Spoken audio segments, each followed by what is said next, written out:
अरे साला न्यूज सुनला सो मोदी जी क्या कहता है मार दो अन्ना तो मार दो। अरे साला हमारा में इतना बोल नहीं खे कि हम मार करे जाए तू जो जेबे तो डंडा के कसम को तो कि आज के बाद ना हिलाई कैसे कि पाकिस्तान के माई चोदे के लौड़ा के।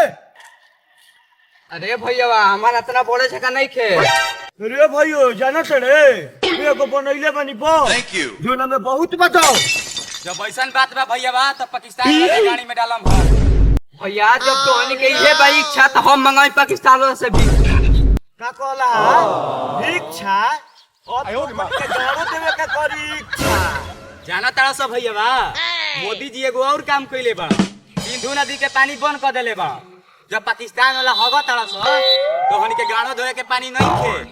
चलो सब भैया पाकिस्तान वाला से एक बात कहल जाए कि पानी ले अपन बहिन दे जा बस सेरा। अब चलो सब पाकिस्तान वाला के खियावल जी केरा चलो सब।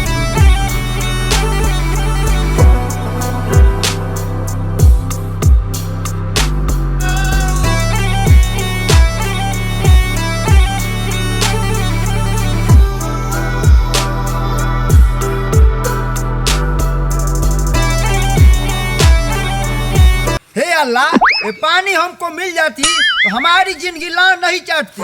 हे अल्लाह अगर ये पानी हमको मिल जाती आज हम लोग से नंगा हो जाती। अल्लाह बेटे से ये पानी मेरा मुंह में चला जाता गाते से अल्लाह करे कि नूर हो जाए आ जौन पानी बंद के लिए ओकर माई के जनाब अगर तोहनी के ई सब पानी पी जाता रसन तो तोहनी के मुंह से भेंट ना हो हमू खेलले बाप के बेटी है।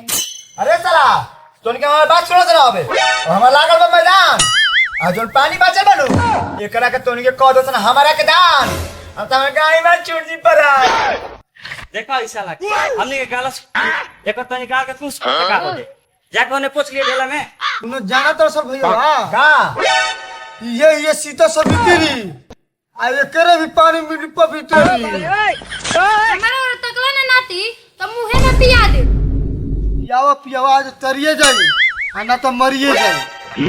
ए साला तू निकाल हला कर बास रे हमरो बारे में सोचो तो आना तो पॉइंटे में हो जाई। अरे साला क्या पानी पानी कइले बरस रुका सन हम अपन जीजा के फोन लगा जीजा कौन जीजा कैसन जीजा साला विपसियो ना ताड़ी पिए के मन कइले बड़ुए ओई फोनो एगो तबाहे कइले रहता ई के फोन हेलो जीजा जी हम पाकिस्तान से सीमा हैदर के बहन बोलत है। काली जी अब हमारी याद आइल है।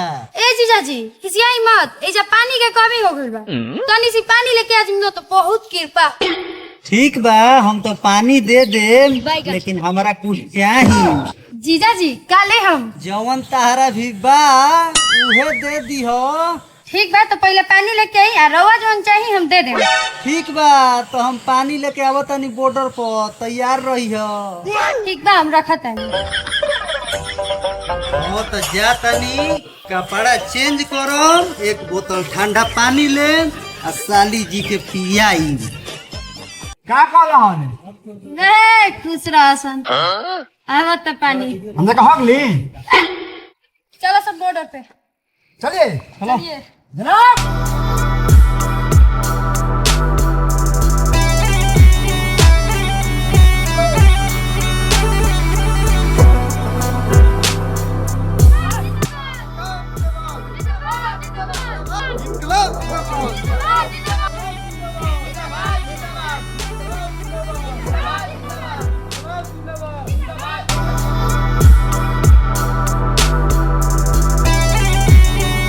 अरे कहला के मत सब पानी देखो कहां कोनो बउए क्या रे साला भूलू भूलू आवाज आवत रे कौन आइल का बारे